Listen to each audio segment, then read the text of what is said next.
Hello అందరికీ welcome back to our channel తమిళనాట తెలుగు వంట. నేనండి మీ తెలుగు అమ్మాయి. ఈరోజు మన వీడియోలో మన తెలంగాణ స్పెషల్ బగారా రైస్ ఎలా చేసుకోవాలో చూద్దాం. అందరూ చేసుకుంటారు, దాదాపుగా అందరికీ తెలిసే ఉంటుంది. సరే, నేను ఎలా చేస్తానో ఒకసారి ఈ వీడియోలో చూపించాను, చూసేయండి.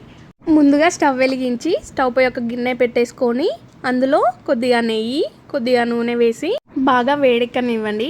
అవి కాస్త వేడెక్కాక అందులో హోల్ గరం మసాలా వేసి వాటిని వేయించుకోండి.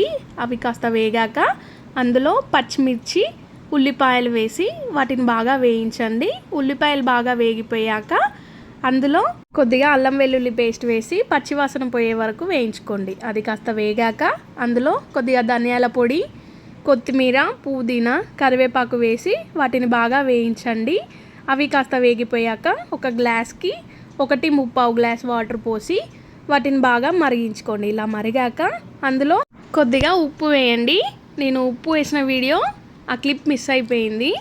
ఆ ఉప్పు వేసి ఒక 2 నిమిషాలు మరిగించుకున్న తర్వాత ఒక అరగంట పాటు నానబెట్టుకున్న బియ్యంని వేయండి. అవి నార్మల్ రైస్ అయినా పర్లేదు, బాస్మతి రైస్ అయినా పర్లేదు. ఇక్కడ నేను చిట్టి ముత్యాల రైస్ వాడానండి. ఆ రైస్ వేసి దాన్ని బాగా కలిపేసుకొని మూత పెట్టి స్టవ్ని హై ఫ్లేమ్లో ఉంచి ఒక 5 నిమిషాలు ఉడికించుకోండి. మధ్య మధ్యలో మూత తీస్తూ రైస్ని కలుపుతూ ఉడికించుకోండి.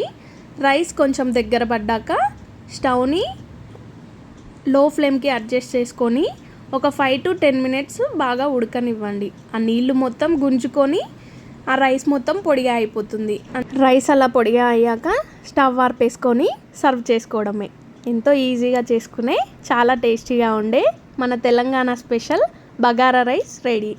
వీడియో నచ్చితే తప్పకుండా లైక్ చేయండి, కామెంట్ చేయండి, షేర్ చేయండి.